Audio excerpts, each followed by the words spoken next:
Welcome back. Get ready to turn on dark mode. We're here to talk working in IT, video games, tech, and everything outside the 9 to 5. I'm one of your hosts, Taylor Floyd Muse. And I'm Keegan Lassard, as always. As always, how are you doing?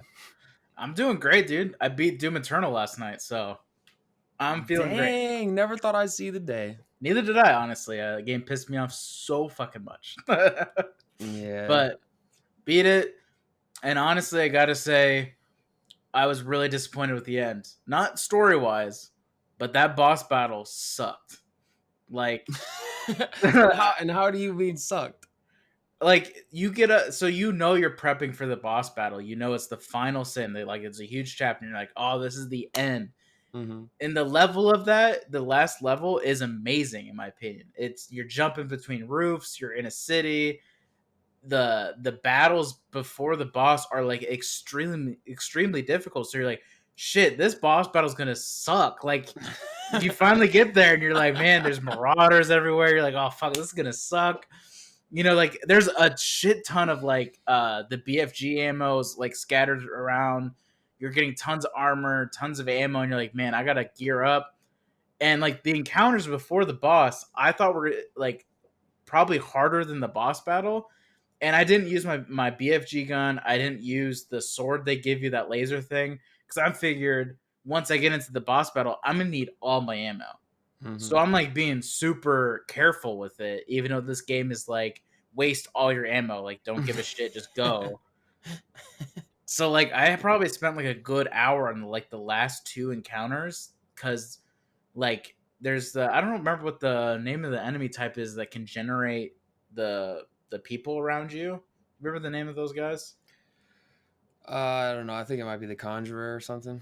Yeah, but like there's one of those guys and a Marauder at the same time, and honestly, that's just like terrible. It's like the worst combo you can have. So it took me forever to get through it, and then the boss battle is just like spam kill the main dude over on repeat, and I honestly got through it on my first go.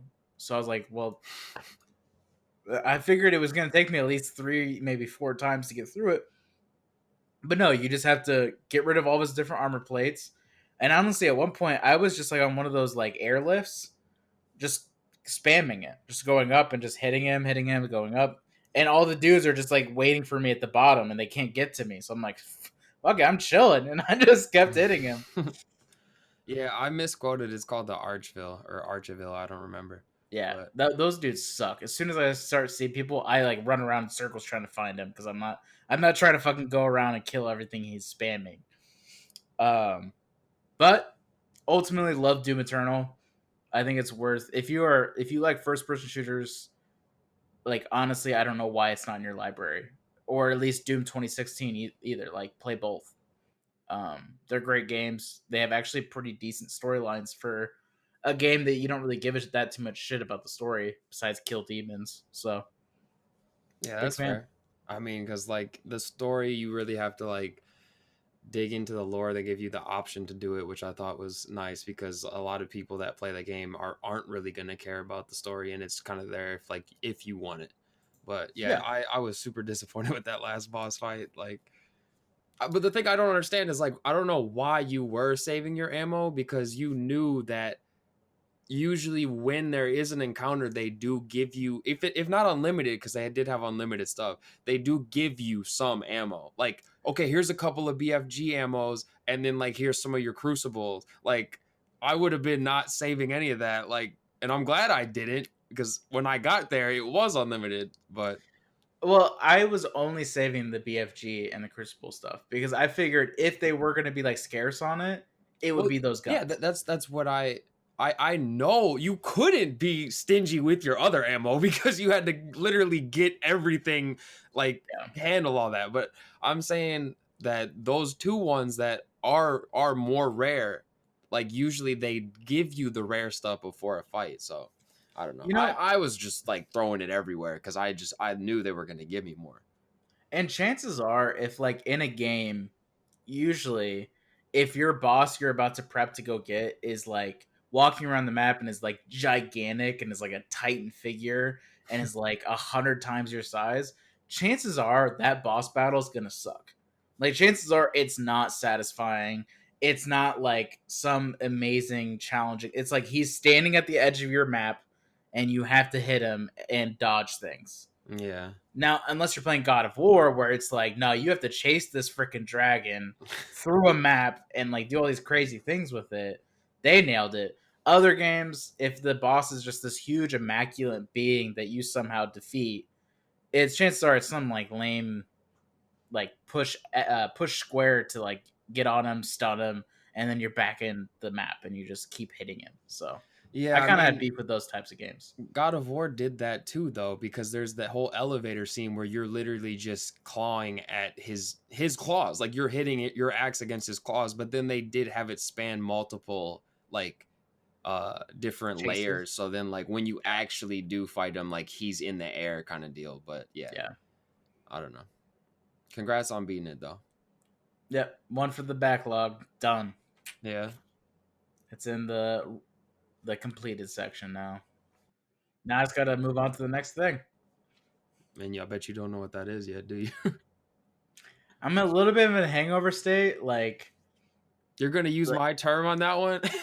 I think it's a great term. Like, to be honest, but I'm looking at Star Wars, obviously, but that's like my most recent purchase. So, other one that's in there is Hitman 2. I like that series a lot. So I kind of, even though it's not calling it a second game is kind of a big stretch, but I am excited to get back into it.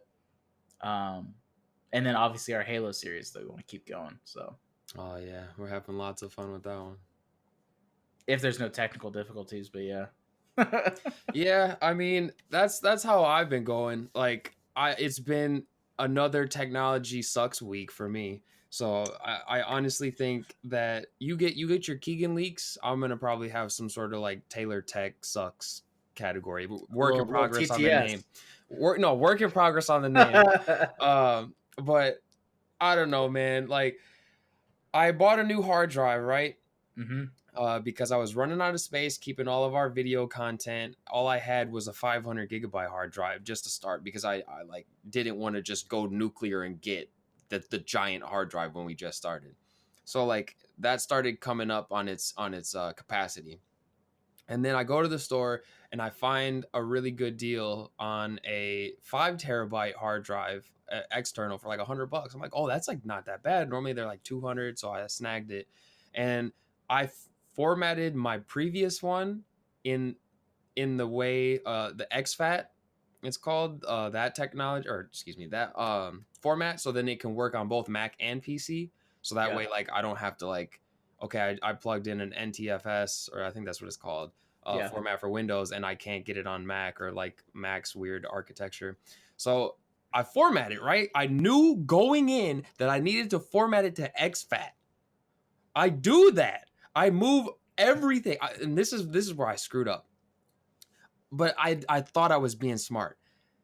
I purposefully moved the files and not copied them, because I didn't want to have to then spend extra time deleting the files later, because it's a lot. Like 500 gigabytes doesn't just delete like that. It does take a little bit. So like I moved them. Now they're on the 5 terabyte hard drive. I then plug it into my Mac and it's like, you can't do nothing with it. Like, what? I'm like, I can see everything on there, but if I tried to write to it, it was just like, nah, you can't do it. So I'm like, okay, wait, why? Like, this is exFAT format. Like, I've done this before. My previous one was.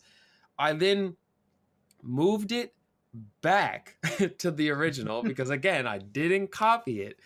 And then I, like, reformatted it just to make sure, and then tried moving it back, and it still wasn't working. So like I was like irate at this point. So then I had to spend another, like, and each time I move it, it's not like, okay, 20 minutes. It was like 2.5 hours to move.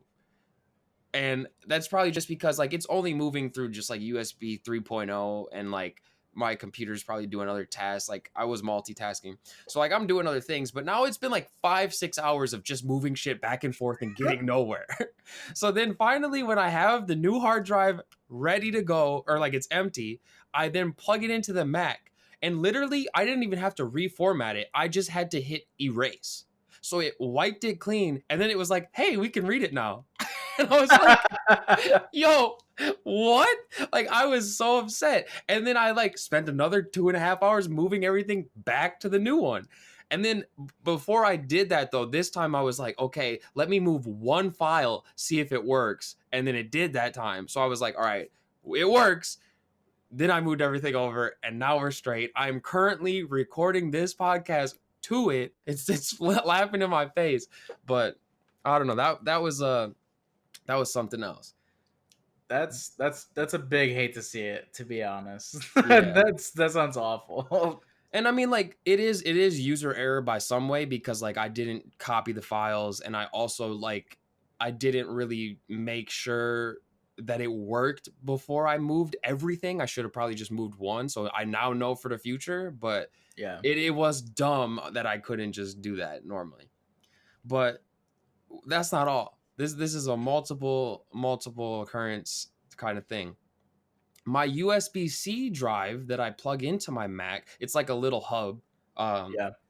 it's over here. Let me pull it up. This bad boy, hyperdrive. This thing worked pretty well, right? Until one day the HDMI port gave out on it, and it was like $100. So I was like, I don't want to go buy a new one. So I reached out to them. I got like they were real easy with me. They were like, oh yeah, we'll send you a replacement right away. Just send back the old one. Got that, but now I plug in the hard drive to it and it like I don't know if it like fried it or what, but like now the USBs don't work for reading the hard drive. Like they work for other things. Like I'm pretty sure it like requires more power, right? But it worked on my old hard drive. Now it doesn't work on the old hard drive. So I don't know if I just like I fried it just enough where like it just its power rating is now lower. Like I don't know what I did, but now this is busted. So I don't know if I'm trying to be like, hey yo, I know you just gave me a new one, but yo, can I get another one? Because your shit's broke again. I don't think I've ever met someone that's had so many problems with hardware that you have to contact and reach out, because it seems like maybe one every three products you get, you have to like finesse like some sort of like, either you have found a better deal once you got it, so then you're on the marketplace to swap out, or it's busted like slightly and you manage to just get like full like return, give me the new product. And I bet you if you contacted them again, you would have zero problems, because you'd be like, hey, last time it was HDMI, now it's the USB port. And they're like, oh shit, here's two or some shit. I don't know. Yeah. But I mean, I think the reason why you take note of it though is because a lot of people, their stuff breaks and they're kind of just like, you know what, it's too much hassle. Like I hey, got my use out of it. Like if it's brand new, they might do the little bit of that, call tech support or go back to the store and return it. Like me, I'm like, okay, it is no longer providing me value. Hello, customer service. And I'm not that asshole that's like, I don't like yell at them. I'm never that guy. I literally just like, hey, like I did everything correctly and your shit failed. So like you owe me. And then like they usually are like, yeah, all right, sure, like RMA or like refund or whatever. And then like if they are being difficult, then I'll get pushy, but I'm never like demand to speak to the manager, like you suck, like you personally attacked me. Like I hate that kind of stuff, dude. Like when people just like, because like that's their jobs, they just sit there and take shit all day. Like anyway, I I'm mean, respectful to them. you also vent some of the stuff out over the phone to me before you call customer service. Yes, so like you take the anger because it's like I'm the funny to buffer. you. Yeah, it's like you get the funny part of it, and then I like, all right, now I'm calm. Hey, can you help me out here? But anyway, I don't know if I really need to like fix this one because I do have like another USB what do you call it, like adapter. It's just a USB-C to USB-A adapter that I could use to read off of it, but like it still works for like plugging other stuff in. But if I do come to the problem where like, okay, now I need to plug in two hard drives, like I might have to look for another solution. Yeah, and honestly, I'm the type that just like, let's say it's a few months old, I've used it for a while, forgot where the receipt or who I even bought it from, and it breaks. I'm like, well, shit, it's broke. I guess I'll have to get a new one. Like Exactly. I'm not fucking with it if it's gonna take me more than like an hour to figure out where I bought it from, or like, do I still have warranty on it? I just move on. Rip the band-aid, move on with my life. Yeah, and I'm just like the opposite. Like I'm gonna find some way to get it like fixed for cheap or free. Like I don't know. That's who I am. So yeah, but then that's not all. We recorded finally after 7-week hiatus. We decided to go back into playing Halo. I guess the reason for the delay is because we had 2.5 episodes worth of content already. So I was just editing those and also playing games like The Last of Us 2. And also Ghost of Tsushima comes out tonight. So that third episode is going to be delayed as well. Oh, also, legendary difficulty sucks ass at times, so we also were real pissed off the last time we played. Okay, So yeah. So that's already feeding the fire, but um I like recorded it all, right? Where I made sure it was not lagging. Like I did a test run and it was butter. And then all of a sudden, halfway through, too focused on how upsetting the game is right now because we're just dying and dying. And then like I go back to rewatch it afterward, and like over half of it is like unwatchable. Like it's like kind of laggy, but then there's times where it literally like jumps like 5-10 frames. So I don't know if like my bit rate got screwed up somehow, but like I checked all the settings and I thought everything looked fine. So I don't really know how this episode is gonna turn out because first of all, I do not want to replay that. We already had to replay it because apparently on co-op, which unbeknownst to both of us, you can't save in the middle of a mission and then come back to that save point. You have to restart. And I don't know if this is because this is a game from 2001 and they didn't have that level of technology yet to have two people save points in the same area, but then they also remastered it, so why wouldn't they change that? Anyway, that pissed me off to start. And then we struggled just as much the second time to get to, I don't know, it was crazy. So like that, plus half the comedy is us figuring out how the hell to get through that level. yeah, so I'm hoping that I can somehow salvage it. Maybe I have to only show short snippets instead of like a lot of gameplay. Yeah. Anyway, technology sucks. Yeah. Lastly, this isn't technology sucking so much as just like icing Cherry on on the top. cake, Yeah. cherry on top, salt in the wound, Throw insult some to sprinkles on injury. I don't know, man. They announced today Destiny 2's expansion is delayed until November 10th. And you're like, Taylor, boo hoo. It doesn't matter. It's just a game. I know. I wasn't upset about the delay until I heard the date. Cyberpunk 2077 is November 19th. That only leaves me about 9 days to digest 2 months worth of content. So pardon me for throwing a little bit of a fit because I don't know how I'm going to play one of the biggest games of the year. Just like that game's going to last a while, Cyberpunk. And then also to play one of the biggest and most important expansions to Destiny since like Forsaken and like the Taken King before that, because they've been teasing, holding the carrot above your head since 2014. The darkness is coming. Like Game of Thrones, the winter is coming. The darkness is finally here, and I'm trying to fight it, right? So like I can't if Cyberpunk's over here like, yo, we got all this stuff for you to do and like cool things that you've been waiting for years for. Like I don't know. I don't know what I'm gonna do. I don't know if I'm gonna play Destiny for 9 days and then just give up and then play Cyberpunk and then like try to balance it in between. It's gonna be stressful to me. I I think you should still play it day one. Play it for those few days. I think after a couple weeks, Cyberpunk will eventually you'll want like a breather. You'll want to switch it up a little bit. Like it'll be the first 2 weeks of Cyberpunk when it's released, as much as it's gonna be lit.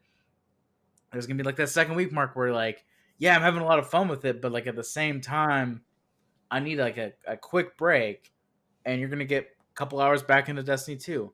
I bet you could probably get through the story portion of Destiny 2 in those 9 days, though. Correct me if I'm wrong.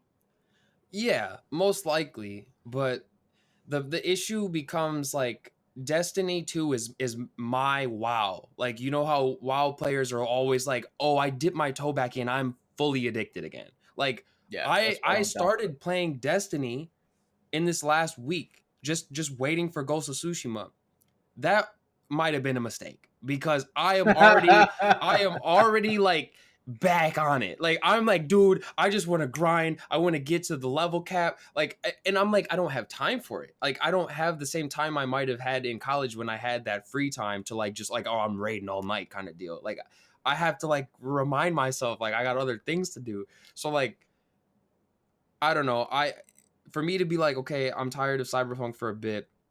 For me to be like, okay, I'm gonna play a couple of hours of Destiny, it's going to be more like, okay, I'm going to play several days of Destiny and then get sick of it again and then hop back. Like, it's going to be weird.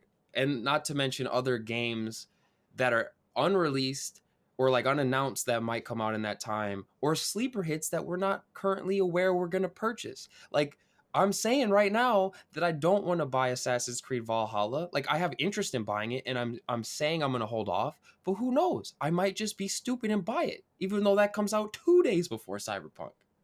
We don't know. That would be the ugliest purchase of all time.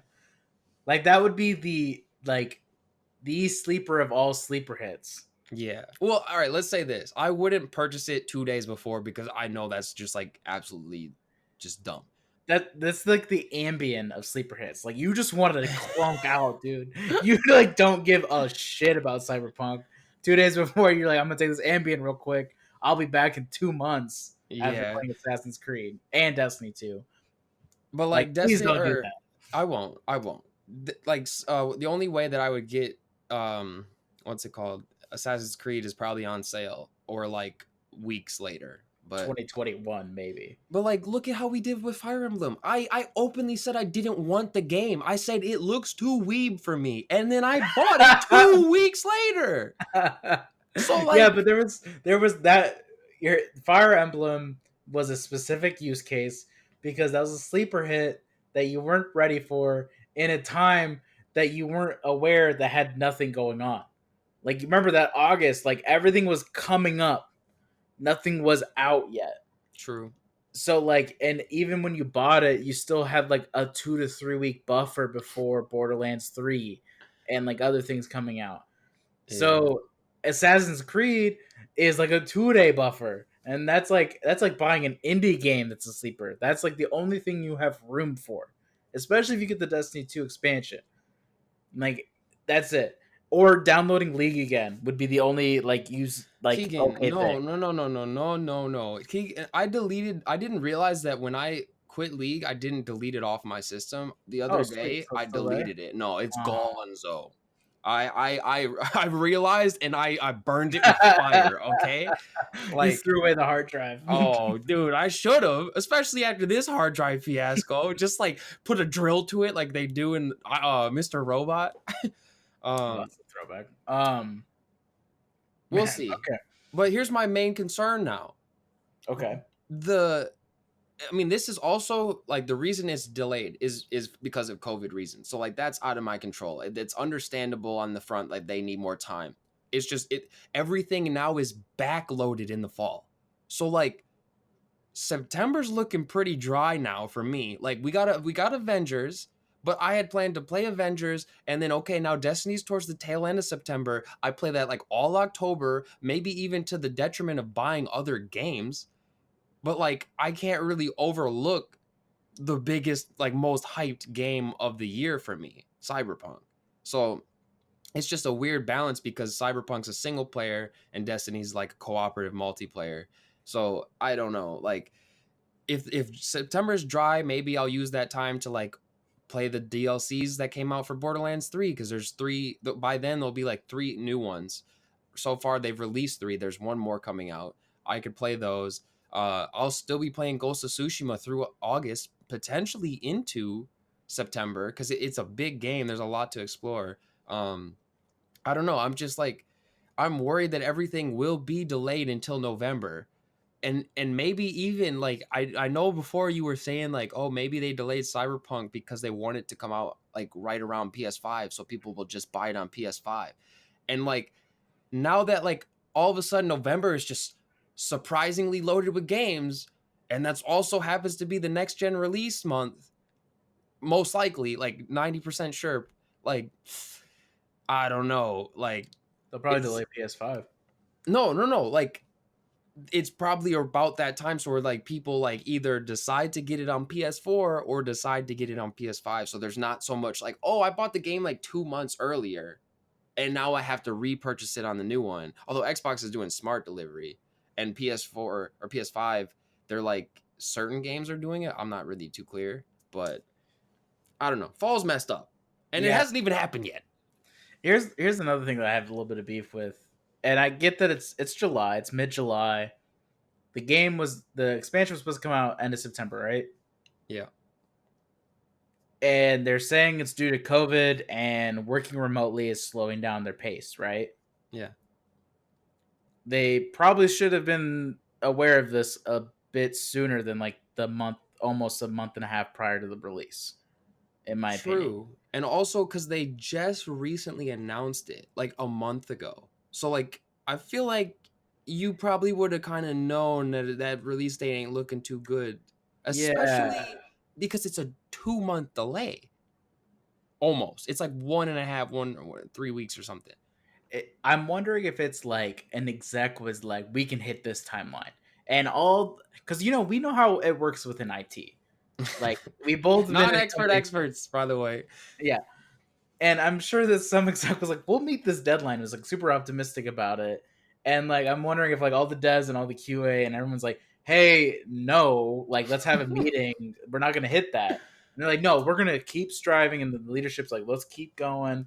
And Yeah. then at some point, they're like, they kept saying, they probably kept scheduling go no goes on release dates and the go no goes.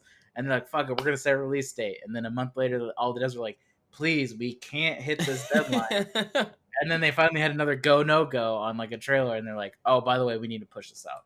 And then PR teams like pissed off because they have to release a statement that nobody's likes. Yeah. Um, and it's interesting because because of Cyberpunk delay, they hit the nail where there was nothing really coming out in November, so nobody was like super pissed off about that delay, and they want that game to be pristine. But now, if anything delays into November, everybody hates on that game being delayed, like what you're doing right now. Yeah. So like if Avengers was like, hey, we're gonna have to delay November, I'm pissed. Baldur's Gate 3, we're delaying to November, I'm pissed. And Now it's I'm not so pissed. much that you're pissed at the developer as you're just pissed at the dates they chose. Like, Yeah, exactly. bro, November is loaded. Like, let's not like November is off limits. All right, PSA to any future announcements of games, if you're already recording them or they are recorded, re-recording them, November's off limits. All right, like don't release nothing in November. And it's not like that they're not aware, because like how can you not? It's just like, why disregard? It's like the equivalent of like a movie's not going to come out the same weekend Star Wars does, or at least plans to. It's the whole reason why we haven't had the New Mutants movie for like 5 times delayed. They keep delaying it because of their awareness of the market. Yeah, Now they've done it a few too many times, but so like right now November is what you're saying is full. Like you can't. it's closed for It's business. closed for business because the movie industry is like, you got to take notes from that like those weekends that they do their releases, you have to be cognizant of what else is coming out.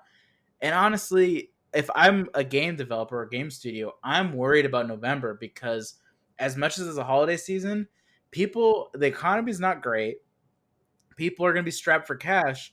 So chances are that, what we talked about like the last episode with game prices, people are going to pick one, maybe Yeah, two.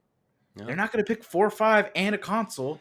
But So if you want people to spend money in the video games, like a console's coming out that month, let's space it out so they actually buy our game when we release. like that also could be why they put it 9 days before Cyberpunk, because they might be like, okay, this Destiny is a kind of game they release an expansion and then people play it for like hours and hours and replay the stuff on like multiple characters and all that, like MMOs. That's what happens. So they might be like, okay, maybe now people will choose to play Destiny over Cyberpunk, like, and they'll they'll play Cyberpunk a little later. And now you're making this stank face because you don't feel the same way about Destiny as I do and other people that are diehard Destiny fans. But like, I'm not gonna lie, the thought did cross my mind at one point where I was like, am I just not gonna get Cyberpunk on day one? Like, is that the choice I make? Or am I gonna not play Destiny on day one? And my reason being, Destiny is like, you had to be there. Like, it's going to be the most fun in the first couple weeks when everybody's like doing the world's first raid race. I'm not going to be doing that, but I'm going to be watching it while I'm playing at my own pace. There's going to be like events that are going on. People are going to be talking and talking about it. And it was already so difficult for me to wait 6 extra months to play it on PC instead of PS4 when it first came out, that like I'm not really that interested in waiting like anymore. I take time off on these lower or lesser expansions, but this is like major stuff. And they're now starting to move towards like real-time in-game events to the same way that like Fortnite was doing it. But like since I actually care about this game, it's like, oh, like I want to be there. If I'm not getting it to play Cyberpunk's like, oh, I can pause that game and come back at any time. Okay, but in my opinion, though, Destiny 2 expansion versus Cyberpunk. So you were kind of saying like people choosing it over Cyberpunk, right? I think the Destiny 2 loyal fans will choose the expansion just to play it and go for it. And like what you're saying, they're going to struggle with, am I going to play Cyberpunk day one? But I don't think that's going to impact Cyberpunk's day one sales at all. I think the general public's going to look at the two and then they're going to choose Cyberpunk hands down. It's going to perform at a high velocity, and I think a lot of people like me that played Destiny 2 that aren't quite in it had fun with it. I'm not going to look at the expansion at all. I could care Yeah, less I about mean, it. I But guess when I was saying like they're releasing the game with for hopes of people choosing it over Cyberpunk, I was meaning the Destiny players, because yeah, obviously that's not a casually accessible game so much. So like they are not necessarily marketing to the general public as much as they are the loyal fans. But can I ask you like a semi serious question about it? sure. You mentioned the carrot, the darkness is coming, right? Mm-hmm. If this expansion comes out, you choose it over Cyberpunk, you play the story, and the story just moves that carrot a little bit farther. How pissed are you going to be, and are you going to keep playing Destiny? I mean, I would be pretty upset, but like, are you all right? So are you asking me would I keep playing Destiny like in the future or like in that current time period over Cyberpunk? Okay, so both that current time period and like the next time an expansion or Destiny 3 comes out or something, are you going to be like, I'm a little pissed off at them? Like, you might be a Okay, little bit I get you. hesitant? I get you. I have two answers, one for each. I will Okay. probably not continue playing Destiny in that current time period over Cyberpunk. I'll probably have a little bit of interest to go back over there, but I will continue playing Destiny in the long term because I like the gameplay so much. Like Okay. it feels so good to me, and it's like tight gunplay. Like Destiny, for most people, is known as like being. It feels really good. It's just kind of had like dry spells and content and stuff. So like what most likely would happen would be like um I would probably later on finish that DLC and then like take a break in their like off seasons when they do little expansions, then catch back up on that content when the next major expansion comes out. Like that's how I play because I don't like Destiny enough where that's the only game I play. Like where it's like I literally it doesn't have enough content like WoW does because WoW's been around for years. Like and it also just like was at a different caliber than Destiny is. So like they just like if you jump in even after playing for so many years, like there's always something to do. In Destiny, you can kind of run out, but I don't know. I don't think I've ever loved a game that much to be the only thing I play solely. Like, I don't know. Well, me and you have poor attention span, so that doesn't Well, yeah, help.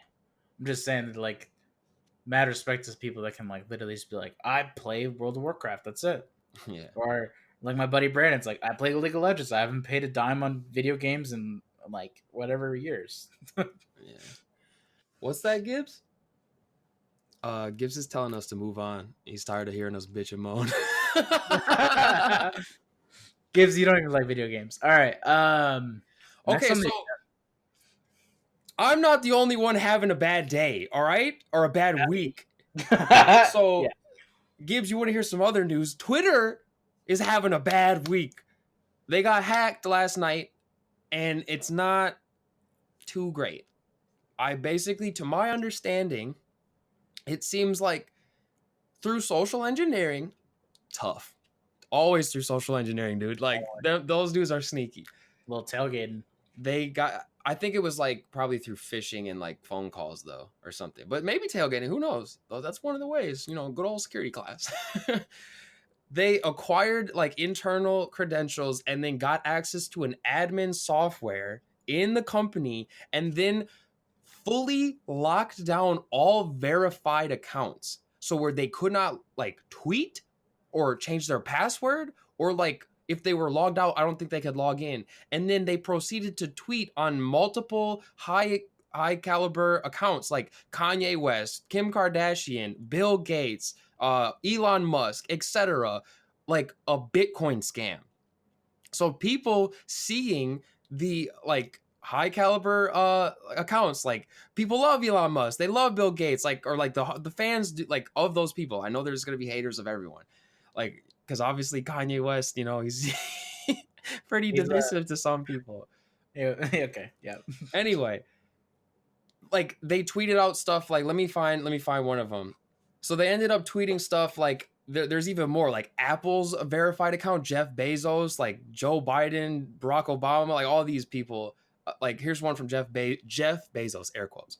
I have decided to give back to my community. All Bitcoin sent to my address below will be sent back doubled. I'm already laughing because to me it's just like, how could you fall for this? Anyway, I'm only doing a maximum of $50 million. And then like it's a blurred out address, and then he goes, enjoy. Now, they didn't just do the same blanket tweet. They like kind of tailored it based on like Each who person. it was. So like Apple's is pretty similar, but it's a good, like, I hate to credit them for hacking, but like as far as scams go, like it kudos to was them. pretty solid. Like I don't know, like it's Like, just I feel funny. bad for anybody that got ripped off by it, but like They said that about a little bit over 300 people responded, so like that's kind of funny. Like out of the millions of people that saw it, 300 people actually sent money. And they made, I think they said they made about $113,000 off of it. So like I don't know, it's just kind of funny. But basically like they weren't able to change their passwords too, or like Twitter like locked that functionality out. So like people that tried to change their passwords were then like booted from their account. Like they couldn't, like, so they were basically locked out for trying to like be security conscious, post security conscious. But like I don't know, it was just kind of a weird thing because like also, the end goal was to get people to click that link and send them money, but what they like low key discovered was freezing all the verified accounts on Twitter. Low key made Twitter a little bit more fun for that little stretch. Like yeah. you saw more random tweets. One person I was following was like, "Hey, Twitter's kind of back to where it was originally, where it's just random tweets of people ranting about their personal lives," and it's like kind of true. Like for a brief stint with no verified users, there was like nothing people were just pushing or news. It was just kind of raw Twitter. And like Yeah, because like all the verified news accounts were unable to tweet. So like that's another, it's not just like influencers and like famous people. It's yeah, basically like any verified news account was just shut down. this whole thing is like anytime I don't know, anytime you see something free giveaway online, don't click the link. Yeah. Especially Bitcoin. Like that makes zero sense. But that's why they were smart enough to be like, okay, here's a verified account, and not just one Charity. verified, it's like a lot of verification. So like like I said, they were sneaky, but like The scam was solid, and like you got to give credit where credit's due. I hope Twitter learned a great lesson here, and you know what, they're probably going to get bombarded with security phishing attempts in their Yeah. emails. Like the ones where it's like 5 people click the link, and it's like shame on these people. But at Yeah, I don't know. least, They at least it's not like, hey, 50% of American social security numbers are at risk. Kind of hack or leak. yeah, I mean that was a tough day for the US. But I don't know. I think it's interesting, and like this is how we say like pretty much no information is safe. Like people are gonna like this was resolved from like just human error. Like somebody fell for a phishing attack and or social engineering of some sort, and like it happens. Like even people that think they might not, like somebody is smart enough to screw with you. Like that's why Yeah. I don't like openly being like to people like, oh, like I'm a security expert, like I or whatever. Like I'm not. Like I don't We say have I awareness. am, but like having that awareness does help. So like that's why I usually am openly like skeptical to any phone calls I receive from a company. Like No, literally, if I get calls and they're asking for information, it's like, okay, I'll call you. Like I'll call you back. Like if it's legit, I go to the place, I find the real number, verify it, and then we're good because I just don't want to ever take that risk. So the thing is like my rule of thumb: if a company needs something from me, medical history, anything, they'll probably send it in the mail. And if they don't, and they're trying to get a hold of me, they'll leave a voicemail. If I get a phone call from something that has, and I know it's a scam because they literally only call from like 503, which is Oregon, 309, which is Illinois, and those are the places I used to live. And I have family members that have those like beginning area codes, and I'll be like, oh, that's spam, and I'll let it go. And if it doesn't leave a voicemail, I don't give a shit. Because how, like, people aren't gonna, even though we're living in an era where you have access to your phone all the time, they're not always gonna pick up. So like if you're a business and you're urgently trying to seek me out, you would leave a voicemail, you would send me a letter in the mail, you would email my personal email. true. So like, I just hope people that listen that aren't super security savvy just realize there is no pressure. Like if somebody is like, you need to do this, like Yeah. immediately, like fuck off. Like there's no, there's the chances are no one's gonna pressure you for legitimate needs of information. Chances are they're gonna be polite with you. They'll take their, oh, we missed you this time. I'll leave a voicemail. Get back to me as soon as you can. It's never like your credit is in jeopardy, and it's like, oh shit, but here's my social. Don't do that. Yeah, But like anytime there's urgency, like almost never will there be urgency. Like if your bank calls you like, okay, your card is being used elsewhere, like that's the scam. Okay, maybe there's a little bit of urgency, but it's like, all right, like call your just bank. call them back. Like it's not worth it because they literally somebody could be like trying to do some sort of social engineering attack on you, but also like your bank will usually tell you what they don't ask for over the phone. Like so like you should familiarize yourself with that. If you don't want to call the people back, like if you're just like I don't want to do that, you should familiarize yourself with what your bank tells you they never asked for. Like if you ever set like a pin or something, like for an online thing, usually they don't ask for that verbally. You type that into an automated system. So like there's other things they'll tell you that they don't ever ask for. So like yeah, because it is you can fall to some of these things and some of them are pretty believable. I'm not gonna lie. Like so everybody always thinks it's gonna be like some offshore call center calling like and it's not gonna sound legit. You're gonna know right away it's a scam. That's not always the case. Like some people they do their research. They'll like I've seen we both saw in class, they'll put like a background track of like maybe it's like a crying baby or something like or something to like give you the urgency. You're not obviously gonna get that from uh like a company calling you. They're not going to have the baby track, but like that's how like people have tricked companies. Like it's just like, oh hey, I'm just calling to get my like SIM card switched or something, and then it's like the sense of urgency is because the baby's in the background. Oh, I'm just trying to get back to the baby. Like they're smart. Like I don't know. Another thing is over the phone. Yeah, that's stuff to look for. But like where the actual threat is emails, because all they need you to do is click the link. Like, True. like, like over the phone, they're just trying to data mine. But like I feel like the over the phone though, people usually fall for more because it's like, okay, I'm speaking if the person sounds believable because they sound like they get the human charisma. Yeah, I guess that's true. Well, like, yes, I agree with you. Like, it's super easy to just click the link. So, like, always check the URL at the bottom, like, hover over it. And if it's not what it actually shows, like, yeah. But I feel like If you have sometimes to the hesitate emails, and you think to yourself something's up, 99.99% of the time it's not legitimate. yeah.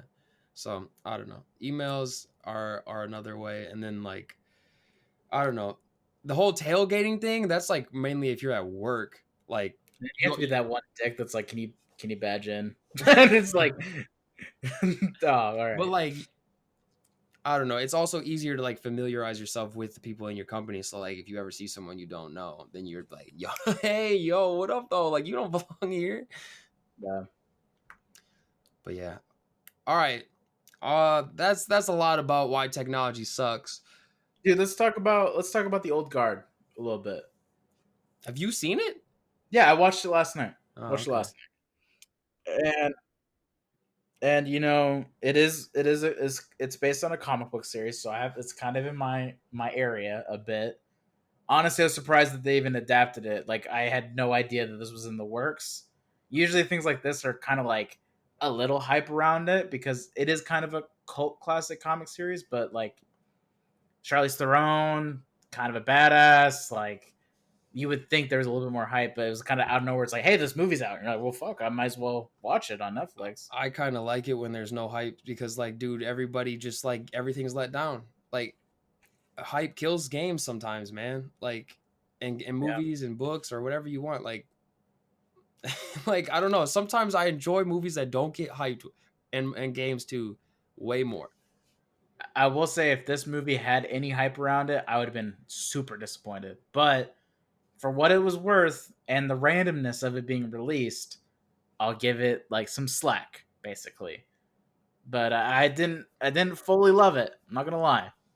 Um, And that's like your comic book nerd is itching over there. I and can it's not even see. about accuracy. I Like don't. that's I'm not. I never said the word. I never said the A word. Okay. okay, okay, okay. That's like the one word that everybody's like, oh, the comic book nerds and their accuracy. All right. I'm just talking like I feel like anytime a movie is adapted from any sort of like written text, everybody uses their imagination or like in the graphic novel section, like they like see it, but they like I don't know, they always like view it so highly. Like I don't know. So their vision in their head is never what they get on screen. So nobody's ever satisfied. I don't ever hear anymore. Oh yeah, I liked the movie adaptation. Me over here, I don't read books. So like I never have that problem. But like I read articles and stuff, but like I've never been a read for fun kind of person. So like I don't have that issue. But like I knew you were gonna say this. I just like, oh, like, hey Keegan, I watched the movie. I want to hear your opinion too. And I knew you were come on like, hey, like, you know, it wasn't exactly what I wanted, you know. But It's not even that. I like Charlotte's Throne. I like the action sequences in it. They took a lot of notes from John Wick on reloading and tactician. Like dude, they the reloads. I was watching with my girlfriend and she was like, dude, they show the reload. Like I was like, yeah, like it looks like John Wick when they grab it and they actually like make a pointed, but they grab the ammo from other people, and which I they're feel like they never switching guns address. back and forth. I like that. I Yeah. liked the sequences of it. What I didn't like in this movie was the writing. And like you can call it that the comics and blah blah blah adapted. I think it was just dog shit writing, in my opinion. And like I was like maybe I should be a little more polite about it, but I'm like no, like this has a really good original concept. It's a very like unique series that they could have done a lot more with the writing, but instead they did the Control C, Control V, Michael Bay, random action movie writing. The character Nile, that's like kind of the main focus of this, outside of Charlize Theron, they kind of just threw that in the trash. They did like that. We don't really need to develop her that much. Her Marine dad died. She's one of them now, and all she's gonna do in this movie is ask questions. That's it. That's all we want to know. That's all she gets. And for her acting, that's what she gets to deal with. About it, that's about as emotional it's gonna get. She's gonna ask, "I don't understand. What do you mean I can't die? What do you guys do? How old are you guys? What is our conquest? Like, what should we do? Should I leave? Can I talk to my family?" Just constantly asking questions. That's her dialogue, and it was annoying as shit because it's the formula. I wish they would have gone the unique route and spent a little more time. The supporting actors had a bunch of like really emotional moments with Niall. Meanwhile, Niall is just sitting there and like absorbing it, and then asks 3 questions, and then they move on with the scene. That was annoying. The music in this movie, So out of place. what? So out of place. It couldn't have clashed harder. And normally, I'm an advocate for when you want to incorporate a little bit of modern music and time it within action sequences.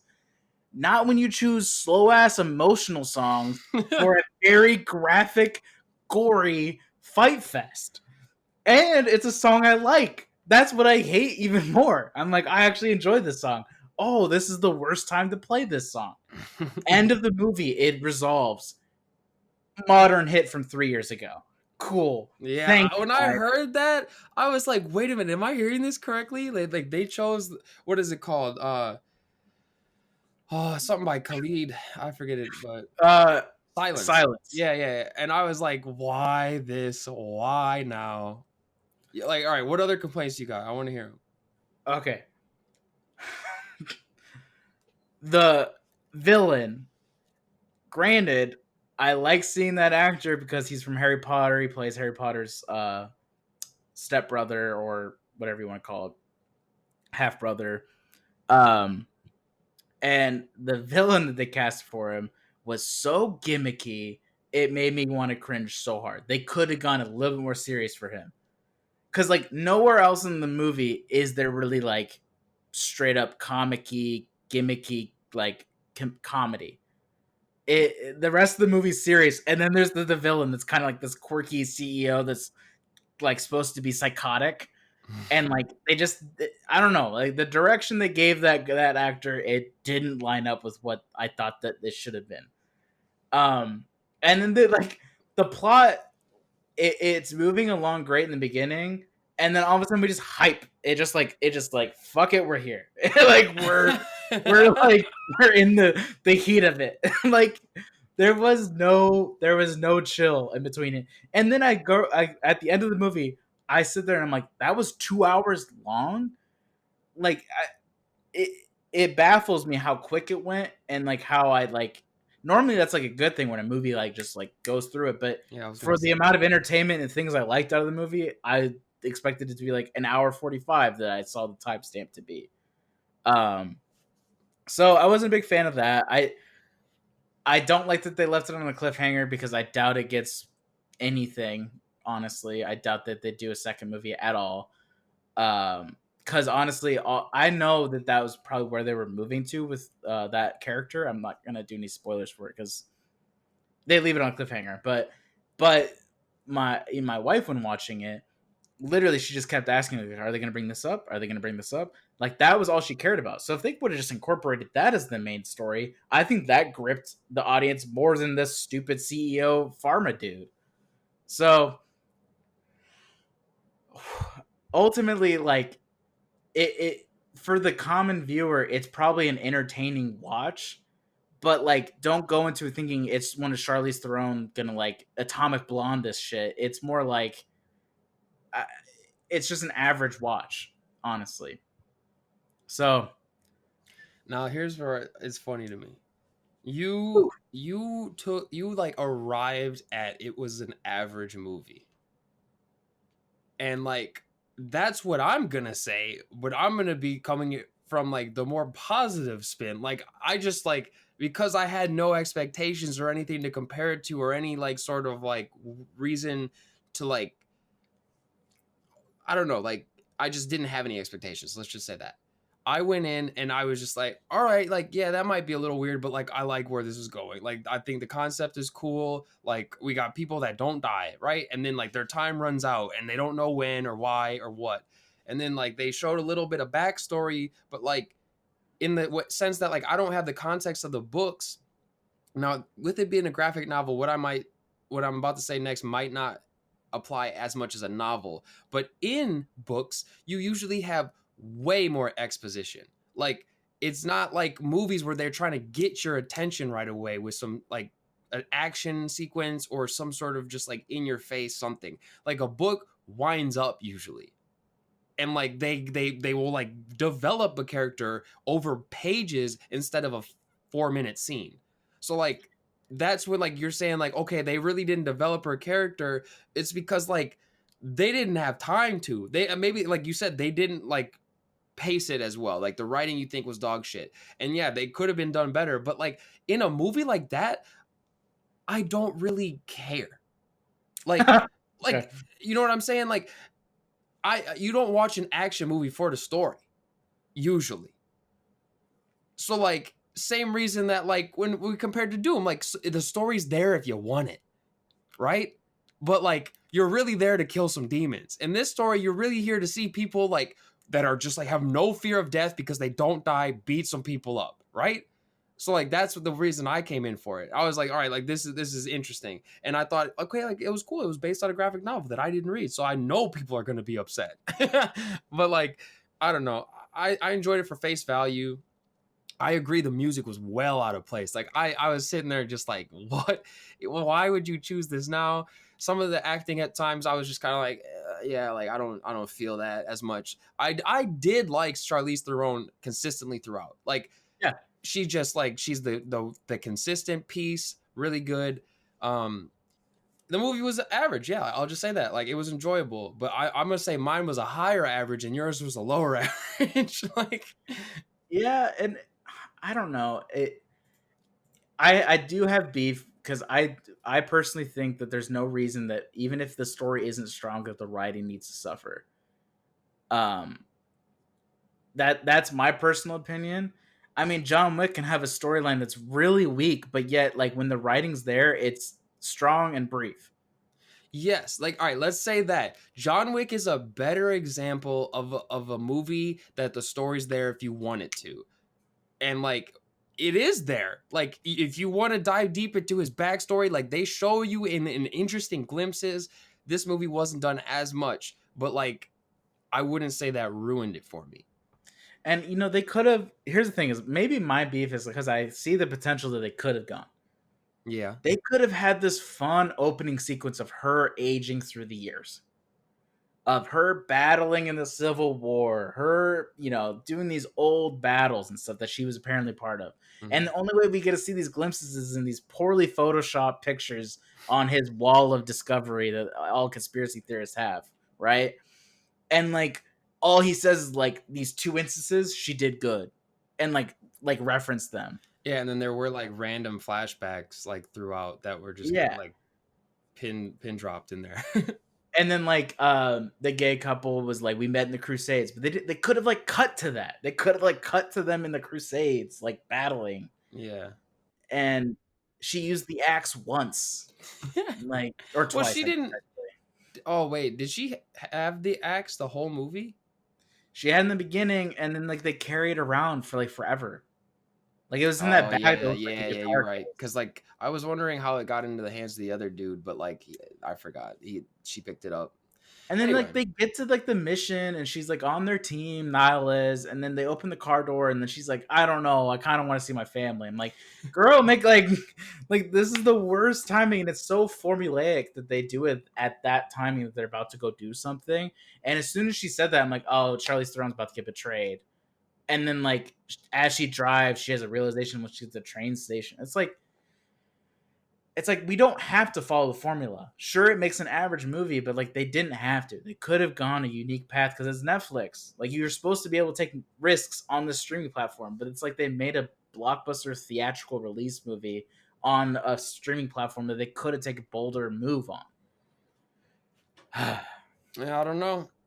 So I'm glad that you have strong feelings about it. I'm like, yep, all right, movie done. I probably won't watch it again.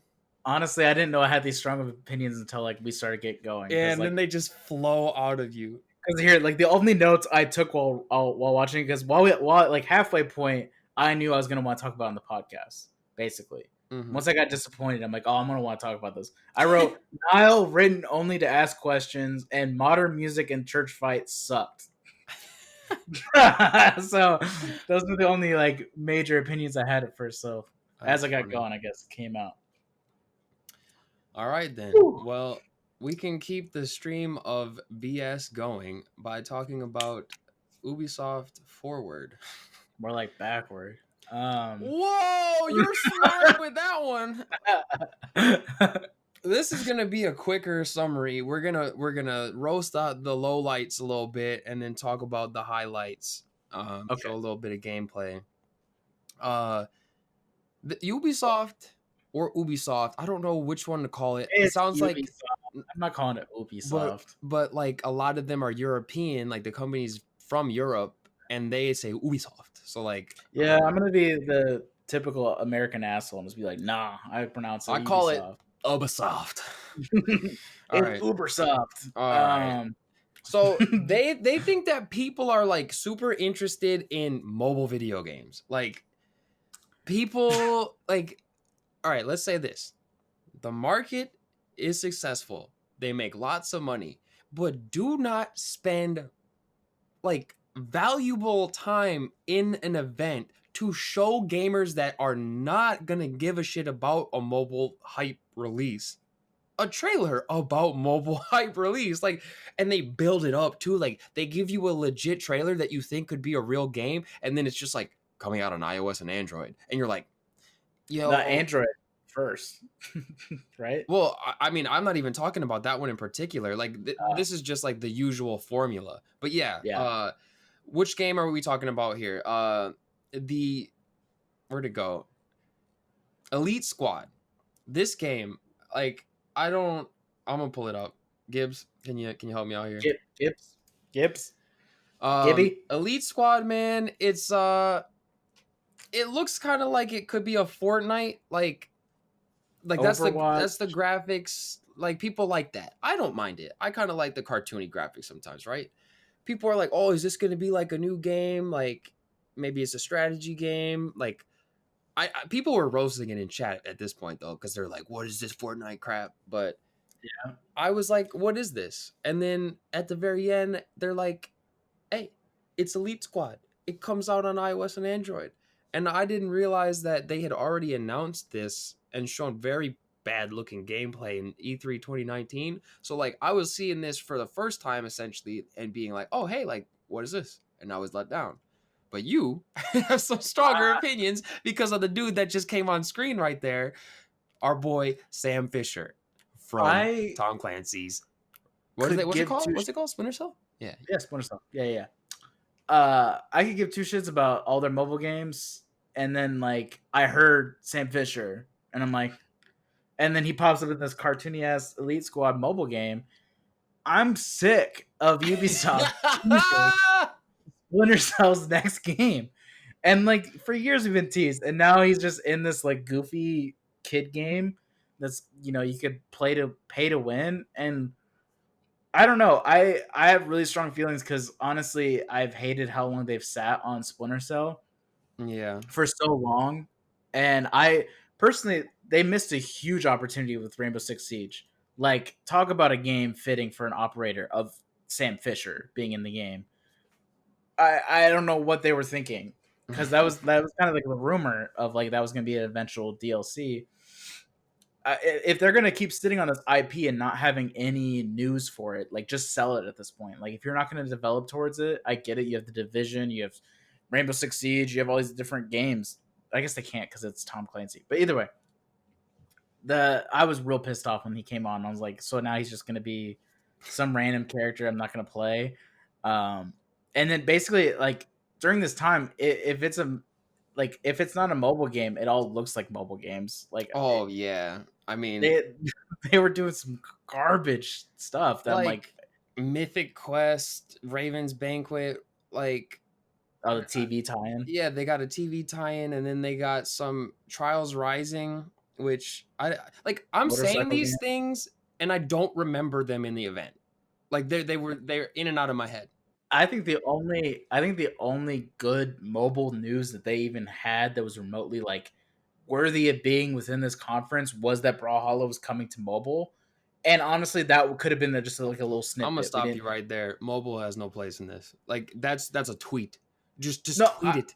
Just I'm like saying, nobody cares in this instance, dude. They are here for Far Cry 6, Assassin's Creed Valhalla, and all the rest. Mobile has no place. I I get what you're saying. I'm saying if they really needed to, this was the only piece of information that was like rather newsworthy and could even be in there. But don't give them any sort of like, what do you call it, good reception of it, because like it genuinely doesn't belong here. Like you're gonna have all these AAA games, right? People are pumped for it, and anytime mobile stuff gets brought up, even in in-person events, this isn't just people behind the toxicity of their anonymous Twitch handle. It is Yeah, in person at a Diablo event. They announce a Diablo Immortal, and a dude stands up and asks, "Is this an out of season April Fool's joke?" Mobile yeah, has no place here. That's what I'm saying. Like that stuff you don't build up hype for all year for an and event let and and let then me. open with mobile crap. That is a tweet. That is a press release. Yeah, Whatever you want. That's a silent release on the App Store. Like I don't know. and let me say this. Also with mobile gaming, and we'll get back to the other now because this is like the last bit of roast. With mobile gaming, it's going towards not what they're developing. It's going towards xCloud, it's going towards Stadia where you can play like AAA games on your mobile phone. Instead, we're having these AAA companies that are like, we should develop a mobile game. Like, why not? No, Yeah. let the indie people handle mobile games. Yeah. Y'all don't need to put your toe in it. You just focus on what you do best. And with Ubisoft, that's a little skeptical, I but mean, the mobile games are a cash grab for them. Like yeah, it's a business move. But like I hate how they try to hype it because it just doesn't get well received. Like people are going to spit money at it anyway even if they don't do it in this like hyped up trailer. Like if the game is like stupid enough and like fun enough and like quick, like if it's made right, yeah. But like I don't want to see a full 3-minute trailer of a game and it's not going to look anything like that, you know? Like cuz I already like you see like Diablo, right? And you see their cinematics and there's like they don't look anything alike. But like you know you're going to get a quality game, right? Mobile games aren't really so much quality as they are just a cash grab for the company. So like for the indie games, they put more thought into them and all that. So like, I agree they should leave it for them to do. But like with like xCloud coming out and Stadia, which was a dumpster fire launch, but the idea is there. Like we are trying to play AAA games on our phones, like on the go. So like I don't understand how they expect this stuff to sell well. Like, if like that's the way we're going. yeah, But I guess there always is that use case of like, okay, it's just a quick fix game. But yeah. I don't know. Well, and here's another thing of them like beating over our heads with, right? Rainbow Six Siege, 5 years. Granted, it's a good game. It is well supported within the community. Mm-hmm. I personally kind of want to get back into it. I have some coworkers that play it. I personally want to get back into it just because I'm better at first-person shooters now. Because of Doom. Because of Doom and Warzone. But their snippet of the conference, because again, we're talking about news at a big conference that people have been waiting to hear about. Six Siege comes up and they're like, 5 years, we want to thank you guys. Here's a compilation of, you guys being there for us. And it's like, that's the news. Like, you don't have anything major to tell us about Rainbow Six Siege. It's like, no, 5 years in, but hey, it's there. Yeah, and like I guess that to me is more acceptable than the mobile stuff, but it should be kind of paired with some like here's what we're working on. Yeah. Like Like, I what's next? didn't really see, and again like maybe a lot of this is like I don't remember because this event didn't really captivate me. Like, I No. don't remember half of it because over half of it wasn't the stuff I was looking for or anything that surprised me, right? I Yeah. just got exactly what I came for the ones that I wanted to see.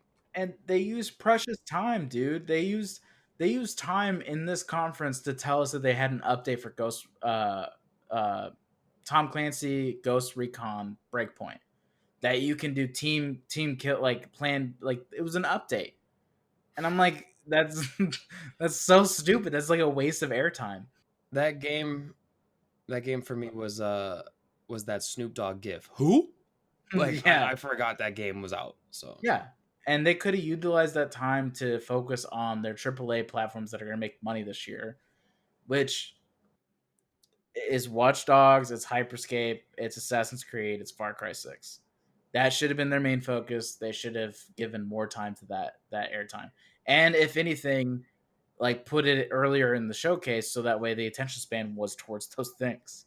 Cuz like as yeah. we're saying, we don't remember parts of this conference because we lost interest so quickly.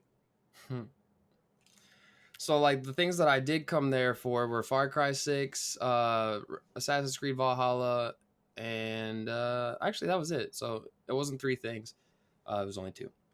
Yeah, cuz Now, Watch Dogs looks like shit. It looked really bad. yeah, that was the third thing I wanted to talk about, and we could talk about that one first actually. So Gibbs, can you pull that up for us, Oh, fam? sorry, I'm all out of order. Yeah, a Sorry, little bit out of order, but Sorry, kids. um so this game, like I wasn't really ever hyped for, but I was open to it because I Yeah. played the first one and I liked it. The second one is on my backlog. It looked like it was some sandbox fun. This game really just like dis what's the word I'm looking for? It It missed removed the mark. itself from my potential list. Like it doesn't look polished in any way It looked like compared it to should have came out in 2018. 2014. Like Woof. dude, this game looks not great. There's like I don't know what it is about companies that like I they need to invest in like lip sync. With the amount of money that these companies have, get you some motion capture. I'm tired of looking at if the game is like 40, 60 hours, like in that range, like that's the sweet spot now. I don't want to look at 60 hours of like just like mouth up and down movement. Like that's not entertaining. Same reason that like you'll watch like older games like The Witcher 2. That's a really great game, right? Actually, I've only played some of it. I like those games I can never finish. Like they're too big. Anyway, those are good games. People like them. The second one and even some of the third one, like the movement, like very robotic. Like all he does is just like truck, like that kind of stuff is what we're moving away from. Like they had their time, they were acceptable once upon a time, but I don't want to see that kind of stuff anymore. People like they're used to seeing stuff like The Last of Us 2 now, which like we don't need that level, but we need to know you tried. This doesn't Yeah. look like they tried. It Like it doesn't. It doesn't. It looks like they were like Watch Dogs 2, we'll just reskin it in London. and you can play as anybody. That's it. And Like it's like I don't want to play as anybody. Like the way yeah. they look. And like their whole gimmick is like, oh, it's the grandma. Like you could play as the grandma. They kept beating you over the head as you can play as the grandma, and it's like I don't care. Grandma's not worth $60. Like at least the virtual grandma. My grandma's worth more than $60. But My I don't thing know. is Watch They're not Dogs, selling me. their gameplay was interesting when it first came out, the first one. And the second one, I think they switched it up enough. But now this one, I think it's tiring. Like I genuinely don't know. And granted, I haven't done a ton of research into what they revealed because I was just so kind of off of it. But it's worrisome around this like hack around and sandboxy kind of games. It's the same way where I don't think that many people buy Just Cause on launch. I think people wait for it to go on sale for like Yeah. $5.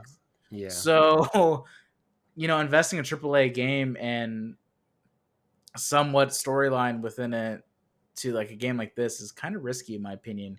And especially because it shows like This game looks like they developed it 2 years ago and put it in the backlog archive and said we'll release it in 2020. Hope everything's good. And it's like, things aren't great. Cyberpunk's coming out. You're screwed. Like, good luck Yeah, on your attention with that.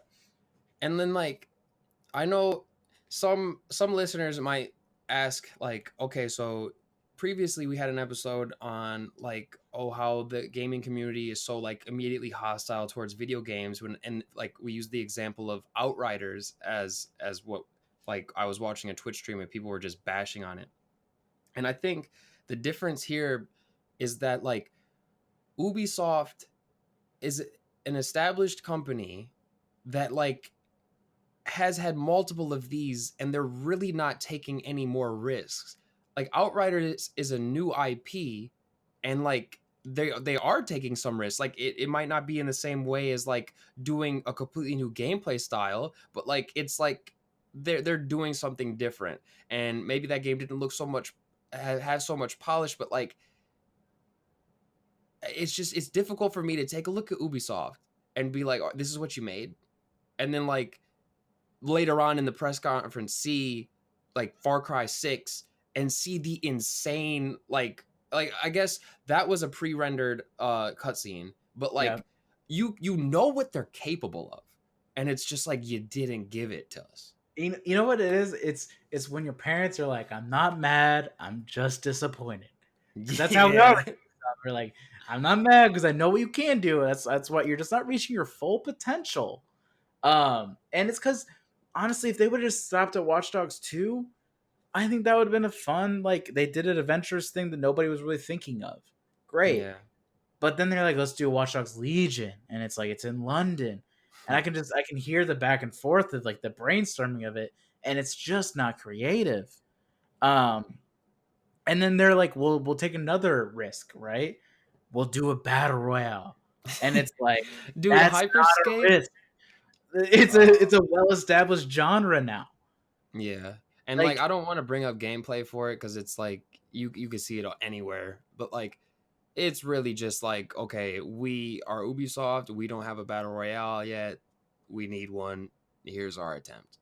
it's Mirror's Edge meets Team Fortress meets Apex Legends, well wrapped up in a ball and thrown in a Ubisoft format.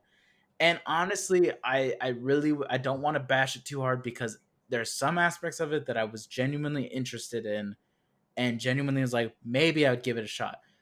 But my thing is timing. I think that they really, really waited too long to generate something like this. Because if something like this came out before Apex Legends, I think it It would would have. have it would have been like what Apex turned out to be. I think it would have made Apex Legends look kind of like a ripoff. And that's hindsight's 2020, right? Um, it's interesting to see genres life cycle in and out, right? You see new ones come in, there's people are skeptical of them, and then they make something else feel outdated. I Yeah. think I think that's the equivalent of level based design versus open world. That kind of stuff brings new IPs in, and old ones look outdated. The same way that when you generate something like Hyperscape that's supposed to be this free to play battle royale, you're supposed to build a huge community around it. No, that community is playing either Fortnite, Warzone, or Apex Legends, and getting them to come out of that and getting all their squad to get out of that, pretty difficult. Yeah. Like there's a couple people I play with that if they're playing Fortnite, I know not to ask them to play Warzone with me. I know that they're with their squad. I know that they do their thing, and Yeah. they're not going to change. So then It's throw in too a little too late. yeah, basically. Yeah. So I don't know. Like it might do better than we expect, but like I don't want to devote any time to it. So I don't know. We'll just have to see how it shakes down. But Yeah, and my hard drive space reserved for all those updates for Warzone. So yeah, dude, you got like 6 games in one with the size of that bad boy. But Assassin's Creed Valhalla. Now this is up next. People were pretty pumped about it, and I don't know, like I heard some mixed reviews, or not reviews, but mixed reception from fans. Some people were excited. They were like, "Oh, this is cool, like Vikings were fighting." Other people were like, "Again, you did nothing new." Like they think it's like a cookie cutter. We took Odyssey and now we're at Viking theme. And like I can definitely understand that. Like it from the gameplay they showed, it did look pretty safe. And then like they're also like really moving away from like what Assassin's Creed used to be. Like it felt like when they showed all the gameplay, you're looking at any other like action RPG. Then they're like, oh yeah, like we're an Assassin's game, so like here's the assassinate feature. like oh, you remember you could do that. Like they didn't have the emphasis on like any sort of stealth, and I guess with it being Vikings, that's not at the forefront, but that's why people are kind of getting upset. They're like, this isn't what we used to be. Like, Yeah, and I think a lot of people, when the next Assassin's Creed was even brought up, I think a lot of people were hoping that it was going to go towards like Asian culture. yeah, but Um, that's what Ghost of Tsushima is. yeah. So that's kind of another thing that they missed the mark on. But my personal opinion is those people are pissed because they really enjoy the series. I personally gave them Assassin's Creed after the third one, so I Yeah. haven't played in forever. And I've been just watching it. I've just been sitting there and I've been watching it. And honestly, the last time that these kind of comments came in was Black Flag. And they're like, what the fuck are you guys doing? And honestly, I think that kind of paid off for them. I think they were ahead of its time on pirate ship combat was going to become a huge thing, and it did. It became a huge thing within the game genres. Everyone was trying to implement some sort of ship combat between things. Yeah.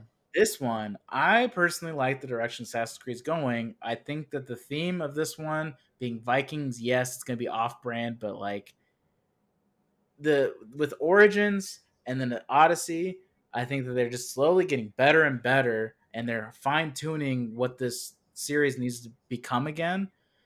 And I'm curious to see how this works out. And this might be the one that I come back in on. I didn't go in on Odyssey. I was close. Origins, I I didn't was want to. really close too. I was really close. Origins, I didn't want to because I was like they're thinking about it, but they haven't fully done it. Odyssey, I'm like, well, they're close. This one, I think they're kind of there, but you're gonna take a hit on that. It's not quite the theme. But once they get this down and they can realize that they could take that risk of the combat, not so many side missions, more story driven, more myth driven. The next one I predict is going to be beefy. It's going to be good. I think it's going to be it's going to be what the Assassin's Creed needs. And I almost kind of want them just to go back to Templars and do it right. Like revamp this shit. Like cuz no one knows what the hell's going on with the story. When you say So revamp, Bo, how do you mean? Because we know how you feel about the remasters or reboots and stuff. So that's a not tricky do an sentence. Assassin's Creed 1 remaster. I I'm don't I saying don't mean that, but like we're full circle it. Like let's bring it back to the root, but like as a newer game. So but like even still, like Modern Warfare was a reboot, and people were like, "Oh, you're doing nothing new." So like for you to ask for them to reboot it is kind I'm of saying funny. like I don't know, like interdimension that shit. Like what Ratchet and Clank's doing. They're going through these different things. Well, why can't you do Assassin's Creed? You're supposed to be able to teleport through this dude's ancestry, right?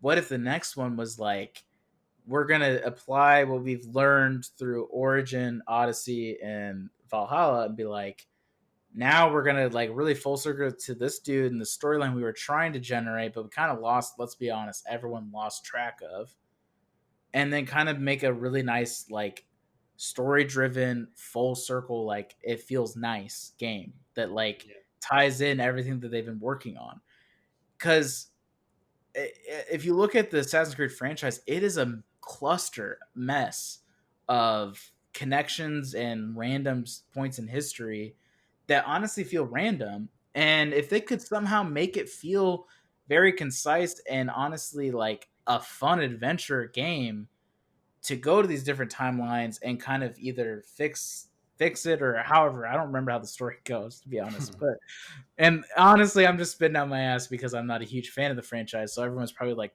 that's not what we want, and that's fine.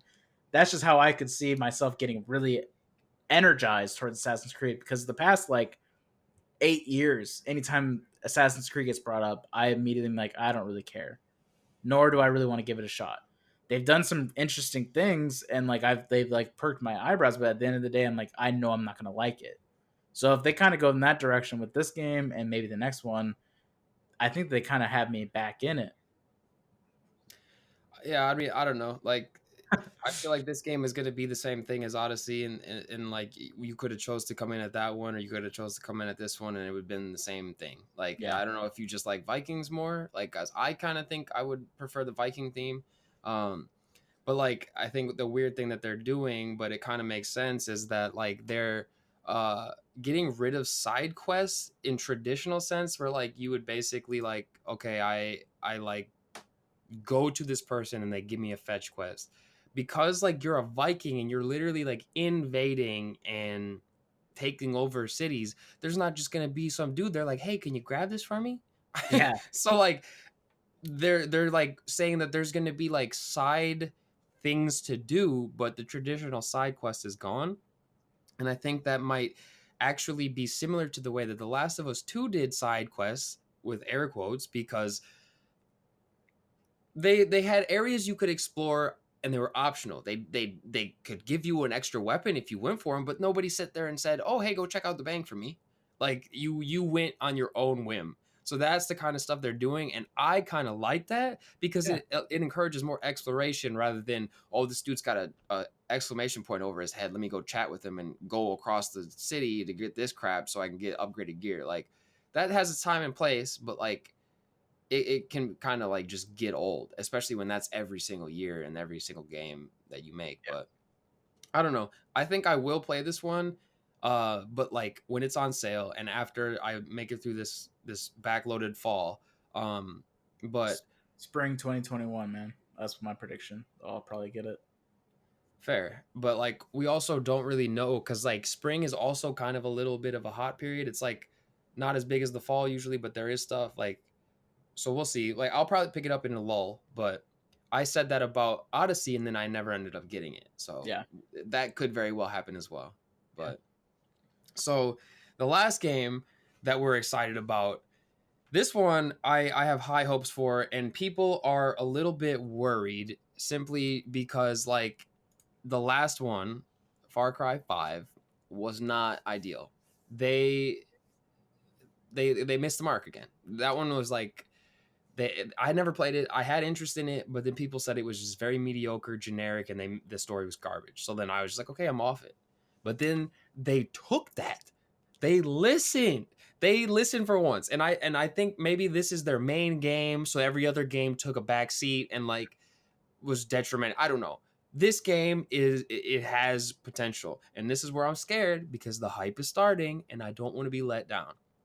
They showed off the gun like a Breaking Bad like style intro, or like some sort of like drug cartel intro, like Narcos. That's the one that's probably better suited. This was nice. I was like, this is cinematic. I'm feeling it. I like the energy. And obviously this isn't gameplay, so we couldn't judge on this. But after this trailer's over, Gibbs will pull up the next one, and that's where they pull up like it's like a cutscene from the game. And that one, I was like, okay, usually Far Cry games are like you see the cutscenes from the first person perspective. So I wonder if they're bringing back cutscenes, like in the instance that like you would have your gameplay, but then you get this nice cinematic cutscene instead of like, okay, I'm just watching story get spit at me through the first person, because that kind of like it doesn't always work, but Yeah, and honestly, when you were talking about Far Cry 5 being a dud, you got to look at the like, Far Cry 3, Far Cry 4. Those back to back were monsters, dude. They were yeah, so good. They yeah, were so good as the story, the villain. Like you reminisce about those times and those settings too. So when yeah. Far Cry 5 came out, I mean, they gotta had it done. Like, if they would have done Far Cry 5 and it was just as monstrous, I would have been shook. Like, it, they missed the mark on the setting, they missed the mark on the story and the villain. Like, it didn't flow. It felt too much like Far Cry 4. That's Hmm. fine. This one, I mean, when a cutscene of a video game gives you chills, what else in the community do you want? Like that is where we want. We want the artistic. It's like what I said with the action movies. Just because it's an action flick, it doesn't mean it has to have bad writing or bad emotions or acting. Mm-hmm. This is like, just because it's a Far Cry game doesn't mean it that doesn't need that emotion. It doesn't need that like villain that you don't want to like, that you're rooting for. You know what I mean? And they hunted and they found a good villain, dude. I am a big fan. They landed Giancarlo Esposito, who played Gus Fring from Breaking Bad, and immediately, like, they teased it a little bit ago, like there was a little trailer of him lighting his cigar, and I felt it. I was just like, he's got it. He's Got it. such a good actor in this role. Like, I'm all aboard. So Yeah. like, that's why I'm excited. So I'm hoping, with the instance that they paid for the motion capture of him, right? Like, he's in the game, that like it wouldn't make sense to then have those first person cutscenes, because you're not gonna get the same effect of him. Like, you're Yeah. gonna want to interact with him Oh, in the first 100%. person, but 100%. I want to see these cutscenes that is like straight up acting. Like, Yeah. Like that's Last what they set me up for, and that's what I want. Yeah. Like Last of Us. Yeah. And I was trying not to just outwardly be like, I want The Last of Us, but in first person, in a third world country liberation setting. But like, that is the standard now for a lot of single player games, for that kind of cinematics and that level of gameplay. And not every game can attain it. And I'm not asking for every game to attain it. But I think that's the way that we need to move towards, is like, we need games that just like, Yeah. that they're going towards that. Like, that's what's entertaining. Yeah. So, And speaking of where games, are heading, we talked about it prior, that xCloud is where things are heading as well, and it's the latest, greatest. And I gotta say, Xbox has been killing it. Like, as much as they've had press releases about how they made me a little nervous when they're like, we're not gonna do exclusives anymore and all that stuff. I was like, oh, what are you guys doing? And then they released this information that Xbox Game Pass Ultimate, not just Game Pass, it has to be Game Pass Ultimate. how much is that per month? $14.99. Okay. But that lumps in your Xbox Live and your Game Pass. And now xCloud. So that's a steal. Like, I mean, that's how they're making their money. $15 a month. They're really killing the subscription game. Like, so yeah, they said that Sony's not their competitor anymore, and I kind of was like, I don't know, man. But now it's like, okay, clearly they know that the console war, they're gonna take a hit. They haven't been able to beat Sony in the past. They're gonna take a hit. So now they're like, you know what, our subscription's working. And we know where the industry's gonna go. And it's eventually going to go to cloud, just like everything in our IT industry is going towards cloud. Mm-hmm. This is such a smart move, because the biggest hurdle I think a lot of companies have is when they release new hardware, new tech, there isn't a lot of games on it right away. True. New PS5 is going to come out. How many games are going to be really compatible? You can do the full potential of the PS5. Maybe one or two. Now this xCloud that are trying to get, basically you can sign up for the preview. That's not like, it's kind of their beta testing. Now you have the full repository of the Game Pass, which is like over 100 games that you can play on your phone. And if you are like me, which if you have an Xbox Live Gold, usually that was like a no-brainer for me to update to Ultimate. You already have it. So it's in public testing. It's not like you have to sign up and like hope you get a raffle. You can literally sign up and you can, it's just, you have to realize it's not like the full release. It's basically just early access. Mm-hmm. The few requirements it does have to utilize xCloud, and to kind of better understand it for people that don't know what xCloud is, it is that basically Microsoft Services is streaming a game from their servers to your phone and connecting it to your wirelessly controller or whatever. It's not like you're holding your phone and using some sort of controls from your phone. It's a controller. It's just utilizing your phone as a gateway. Yeah. You have to have an Android with version 6.0 or greater, with Bluetooth version 4.0 or greater. You have to have a compatible Xbox wireless controller with Bluetooth. So I don't know if it's just Xbox specifically, but that's what they say. I would imagine so. I don't think they would let you use a DualShock. You have to have 5 gigahertz Wi-Fi or mobile data connection that can withstand 10 megabytes down. which in my opinion was kind of a low minimum. I thought it was going to be a little bit higher, because if you remember Stadia, for it to utilize that, you had to have like really good internet. Like their Yeah. requirements for Stadia were pretty high. I always get really skeptical of those like streaming game internet things because like Sony's PlayStation Now, which was a complete ripoff at $45 for like only 3 months. Like Yeah, I don't understand that. Um, that was like I think 15 or 20 or something. So like you definitely are gonna want more than that. and you know, you basically, and also the way that they're going with not games being exclusive, that means that like their new releases like Halo Infinite are going to be on Game Pass immediately. So when that releases, you could potentially play on your phone immediately and play anywhere you go with your friends. Yeah. Because when you have the app, which is the Xbox game streaming app, it connects in with your Microsoft games, so you can also your gaming profile, so you can actually do chat and everything like as if you were playing on a console, which is interesting because the new console coming out, it's hard to, because you were talking to me about this earlier, that like now this solidifies people to not go towards Xbox's new gen, which is tough because they want that to do well, obviously, but at the same time they're making moves where they're clearly saying, you know, we aren't going to be just a console company anymore. So it's definitely going to take a hit, and it's definitely not going to be the forefront. So it's going to be interesting to see those kind of numbers come in on like how they're making that money off the console. Yeah, and to be honest, I think that this whole ecosystem that they're building, like it's reminding me of like the Apple ecosystem. Like they if you buy into their hardware, you're gonna like it. So like if people want to do that where they want to play anywhere, that's the selling point. And I think that is a nice change of pace, I guess. But I like when I do see just like the public opinion, a lot of times people are just like, well, like what games am I gonna play on them? Like in the instance that like okay, if I do have the ability to play anywhere, 90% of the time I'm going to be playing on just one of them, whether that be a PC or an Xbox. A lot of people, I feel like the idea of the xCloud is cool, but when I think about it more, I don't know if I'm going to like just like okay, boot up Doom on my phone like somewhere, you know? Like especially since like if you're doing the gaming on your phone, you're not going to be at home. You're probably not going to be somewhere there's Wi-Fi. How reliable is the stream going to be from data, you know? Like Yeah, maybe as 5G becomes more of a thing.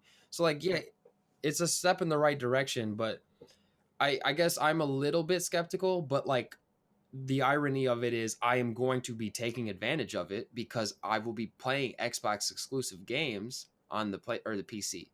Because when they say they're not doing exclusives, they mean they're not doing console or like let's say system exclusives. They have Microsoft exclusives in the instance that okay, on Xbox, PC, and xCloud, you can only play on those three, like a Halo or any other new IPs that they might announce. So that's like the same way that like maybe Apple might have an exclusive app or some other thing. So I will be utilizing it because I have a gaming PC. I might consider getting Game Pass if they start putting like really high caliber games. Like I don't know, but I still also just kind of like to own my games because a lot of the times in those game passes, I don't play like 90% of the games and I only play like two of them. And then when I'm done playing those two, if I wanted to cancel, like I couldn't then just like go back and play them if I wanted to dip my toes back in. yeah. So it should And be that's why I like interesting. Ultimate though, because it's really not that much more expensive than my already gold membership subscription.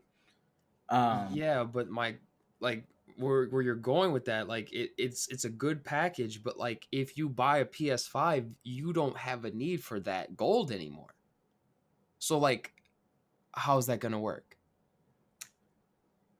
yeah, I mean, I see what you're saying, So but like their whole Game Pass like bundling is really like those Xbox diehards because like I'm not gonna buy that ultimate bundle because I have a PlayStation for those exclusive games and a PC to handle the Microsoft games. So like where's the reason to buy that ultimate bundle?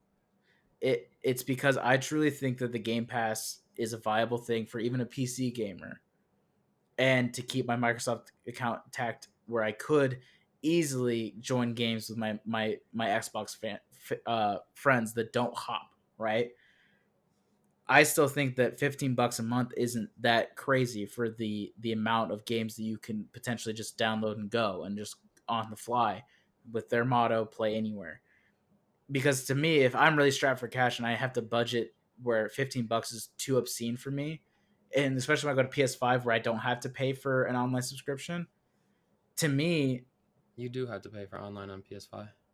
oh well, then that sucks. Well, I'm playing for the exclusive. I'm playing for online. Either way, It's 15 bucks. $60. It's $60 for the year to be able to play online, rather than like how much is Xbox per month with the Game Pass? You're probably paying I more pay for. $15 a month. Yeah, but like how much is Game Pass without all that stuff? Or not, excuse me, Game Pass, like Xbox Live. I don't know. It's like 30 Is it bucks. still a flat fee, or is it like per month? They do monthly, 3 month, and like 6 month and a year. I can't remember the off the top of my head. But what I was trying to get to is that I could just cancel like Hulu or something. If I was really strapped for cash and I wanted to supplement that in my monthly budget, that $15 a month for me, that's a Netflix, that's a Hulu. You know that ain't happening though, because you got a wife that watches Hulu. But that's what I'm trying to say. Is just like, to me, it would make sense. But like honestly, you're right in the fact that it's a big like it's a complicated mess when it comes to next gen. I have a really good PC now. I don't have a potato PC anymore, and my decisions with it are and I don't really play on the consoles anymore. So, and that's why another frustrating thing is that if PlayStation didn't have all these exclusives, I wouldn't even be really thinking about buying a console soon. But that's why it works for them, and that's what I've talked before, and that's why I want to play the new game coming out tonight at midnight. I wish I could play it, but I can't. But see, this is where I think that, like you say, it's a complicated mess, but it's really not. Like, if you upgrade your system, you've upgraded. That's what you play on now. And then you also have a PC to then play all of the Xbox games that you cannot play on PS4 on. And when Madden finally decides to wake up to do crossplay, then like you can do that. But this is the perfect year to take off from playing Madden. We already talked about that. I think you have a very clear path, and also a way to like not pay $15 a month, because when you're playing on your PC, buying games on Steam, right? And you're playing on your PS5, playing like a couple of the games that are exclusive, you're going to be spending $15 a month and accruing games that you're not playing. Yeah. Because the games that on Xbox that are going to come out on the PC, at least in the first year, right now, the big one is just Halo Infinite, because we're going to play that after we careen through our legendary run-throughs. But I just don't think that for someone who has a PS5 and a PC that the Game Pass Ultimate is worth it. But it's just my 2 cents. Whew.